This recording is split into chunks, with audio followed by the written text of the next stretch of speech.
Sup guys, it's Alex here, and we have made it to Selection Sunday. I am recording this video at around 9 a.m. on Selection Sunday morning. This will be the final bracketology update of the 2025 college basketball season, because in 9 hours or so, we're going to have our actual NCAA tournament bracket. I am so freaking excited. Last day of the college basketball kind of like regular / post season, if you want to call it that, before the main kind of postseason and tournament season. March Madness kicks off. We have a couple of championship games today that should be pretty good. We do have an opportunity for a couple bid thieves though too. We have UAB versus Memphis for the American Championship. Memphis has kind of been a team that doesn't blow other teams out of the water, so UAB might have a chance there. And if UAB wins that, they are going to take a bid away from one of these bubble teams. You also have VCU versus George Mason, to where if George Mason wins,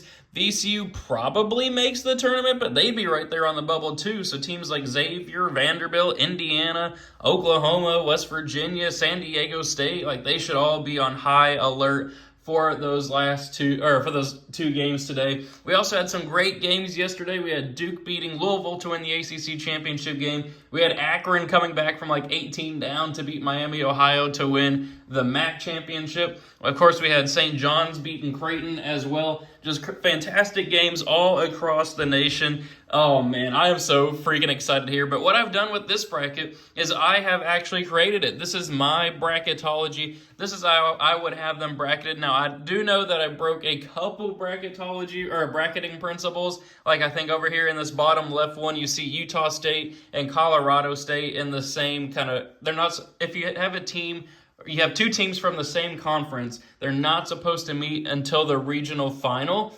unless you have like 9 teams from that conference. So you can see a lot of Big Ten and SEC teams will play each other before that point. But I just couldn't figure out a way to get Utah State and Colorado State bracketed without messing up a lot of other kind of principles as well. So I do know I did get that part kind of messed up. So if you're already thinking about that and you're super deep into the weeds in bracketology and actually know the principles and stuff, I'm sure you noticed that. But I'll just call that out here in the front. But yeah, with 9 hours to go until the tournament, this will be my final bracketology. This is how I have teams seated. If you have umbrage with it, put it in the comments below. If you see a team that I have seated too high, if you see a team that I have seated too low, let me know in the comments below. I think it should be pretty fun to see. We'll have some great games today, like Michigan and Maryland. I think really both those teams, or Michigan and Wisconsin, I should say. I think both those teams will probably stay where they are currently bracketed. We have Michigan as the 4 seed, Wisconsin as the 3 seed, and then, of course, we have Florida versus Tennessee as well for the SEC championship.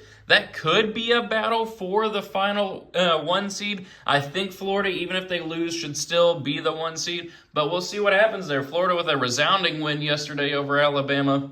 And then, of course, Tennessee knocking off number 1 overall seed Auburn, which Auburn, their season-long resume speaks for itself. That's why they're still here as the number 1 overall seed. But they do not have a whole lot of momentum heading into the tournament. They've lost 3 out of their last 4 games. But I think their season-long resume, they have better wins, more quality wins than Duke. Only 4 losses, I think 4 or 5 losses on the season. So I think Auburn still deserves the number 1 overall seed, but there could be trouble brewing in terms of them actually making the tournament. So speaking of the tournament, we are going, actually before I get into my predictions, in the comments or in the description below, I will go ahead and post my tournament challenge bracket group, the subscriber group. We'll touch on it more in tonight's actual video. But if you want to go ahead and get a head start, get some brackets ready to go in the Super Celtic 24 subscriber group, go ahead and click that link down below. So now it is time to go ahead and make our predictions. So we'll start off here with Auburn versus American. Obviously, we'll go with Auburn winning that one. This is not going to be a year to where we see some 16 seeds winning.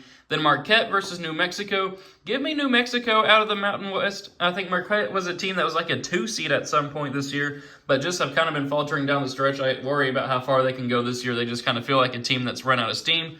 Purdue versus McNeese.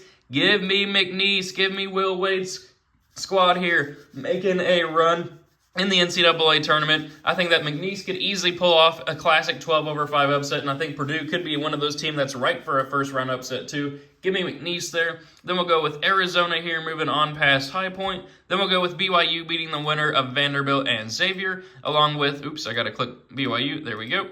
Then Texas A&M moving on past Montana. Missouri taking care of business against San Diego State. And then St. John's beating Wofford, which St. John's, man, what a story this year. I'll touch on a lot of the stories in tonight's video. I won't go too in-depth in this one because if you're watching this video, you've probably been watching the last couple of ones. Thank you for sticking around as well. But yeah, back to the tournament bracket here. Auburn versus New Mexico. Give me Auburn moving on to the Sweet 16. Arizona versus McNeese. Give me 12 seed McNeese moving on, pulling off the upset. Arizona almost beat Houston last night, but I think Arizona could also just have a down game. I think McNeese is going to be motivated to make a run after they weren't able to last year. Give me McNeese making the Sweet 16. Then BYU versus Texas A&M. Give me the Cougars of BYU pulling off a 6-3 upset. And then we'll have St. John's here moving on past Missouri. Then for a spot in the Elite Eight, Auburn. I do think we'll make it on here past McNeese. Then we'll go with St. John's moving on past BYU. And then we'll go with St. John's moving on to beat Auburn, making a run to the Final Four. I mean, when was the last time St. John's made the Final Four? I feel it's kind of crazy to have the number 1 overall seed not make the Final Four, but that's just how I see it playing out. St. John's is playing some of the best basketball in the nation, some of the best momentum. I mean, they have a great story this year, great coach, great team. Oh, man, St. John's, they can make a run. They could win the national championship this year if the cards end up falling their way. So we'll move over here to the top right one. We'll go with Duke beating the winner of Southern Illinois, Edwardsville, and St. Francis. Then we'll go with 9 seed Baylor pulling off the slight upset over 8 seed Gonzaga. But speaking of Oregon, we're going to have UC San Diego pulling off the 12-5 upset. I've had some Oregon fans let me know how good Dana Altman and Oregon is in the month of March. But it's just a feeling that I have about this Oregon team this year, along with how good UC San Diego is. They won their conference tournament last night. They've been kind of in the at-large conversation a little bit. I think if they played in a tougher conference, they'd have a legit bid for an at-large bid. But they didn't need it. They won their conference. I got them pulling off the 12-5. Then we'll go with Kentucky here, moving on past Akron. Illinois beating the winner of West Virginia and Oklahoma. Then we'll go with Iowa State moving on past Grand Canyon. 10 seed VCU pulling off the upset over 7 seed UCLA. And then Alabama here moving on past Bryant.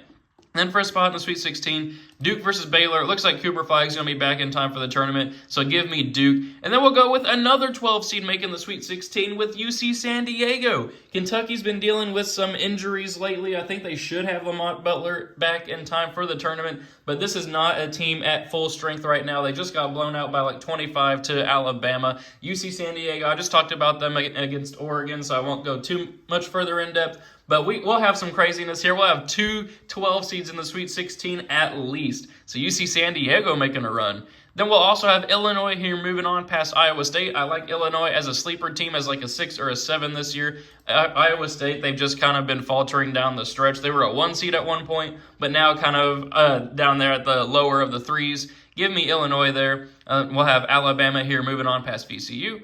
Then for a spot in the Elite Eight, Duke versus UC San Diego. The run's going to come to an end. We'll have Duke moving on there, along with Alabama here moving on past Illinois. And then for the spot in the Final Four, give me the Blue Devils with Duke moving on. Cooper Flag. I think that they're just going to give too many teams trouble this year. Obviously, one of the best teams in the nation for a reason. I got Duke moving on.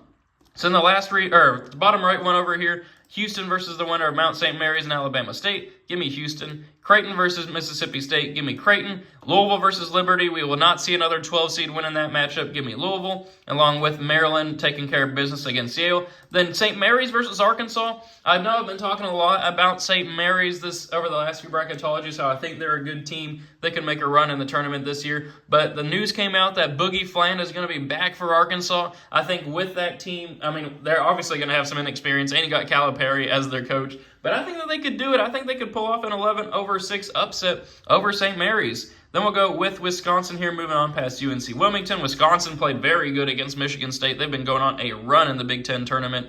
And then we'll have Kansas. Oh, I wanted to have them losing to Drake. You know what? It's the day before, or it's 9 hours before Selection Sunday. Let's have some fun. Let's have Drake advancing on there past Kansas, the number 1 preseason team, and then Tennessee taking care of business against Omaha. So in the first spot in the Sweet 16, I do think Houston will take care of business against Creighton. Then we'll have Maryland beating Louisville to advance on. Arkansas versus Wisconsin. Give me the Badgers moving on there, along with Tennessee taking care of business against Drake. Then for a spot in the Elite Eight, Houston versus Maryland, give me Houston. Then we'll have Tennessee as well, taking care of business against Wisconsin. So we've had some upsets. We've had some runs here by 12 seeds, but the cream keeps rising to the top as I'm seeing. Houston versus Tennessee. Tennessee has fantastic defense, but so does Houston. I think Houston ends up making their run and making the Final Four out of that region. So then we'll move over here to our final region, the bottom left one. Florida versus Norfolk State. Give me Florida.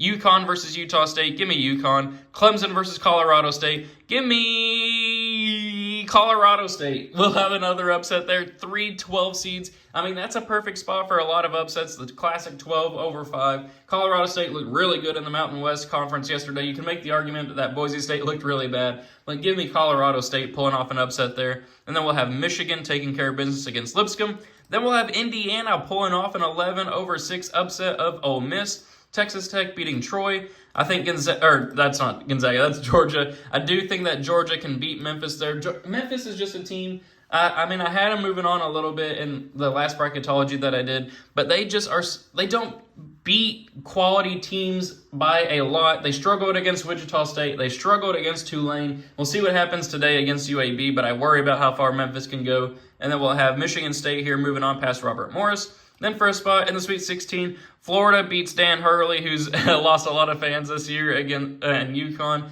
Colorado State versus Michigan. Give me Michigan. Then Texas Tech moving on past Indiana, and then Michigan State moving on past Georgia. So then for a spot in the Elite Eight, we are going to go with Florida, and then Michigan State moving on past Texas Tech. So I know we had some upsets here, but the cream rises to the top. For the actual tournament video, I'll be sure to make sure we don't have all 1s and 2 seeds. I did not do that intentionally, but that's just the way that this bracketology worked out. I don't know how that ended up happening.